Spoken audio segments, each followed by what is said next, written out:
Namaskar. Hello to the one who is watching this video. In this video, I will be showcasing one item from my collection. So let's start.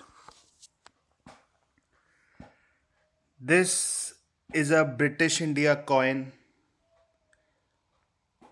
an item belonging to the Colonial era. The denomination of this coin is Pice.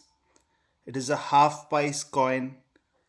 The year is 1924, the year in which Gateway of India in Bombay was built. The material composition of this coin is bronze. As you can see, the denomination in the year is surrounded by a circle of beads, which in turn is surrounded by a wreath. The layout of this coin is very similar to that of 1 quarter anna and 1/12 anna coins. On the back of it, there is a bust of King George V facing left. From the back, the coin has worn out. King George V was a son of King Edward VII and was the one who succeeded him.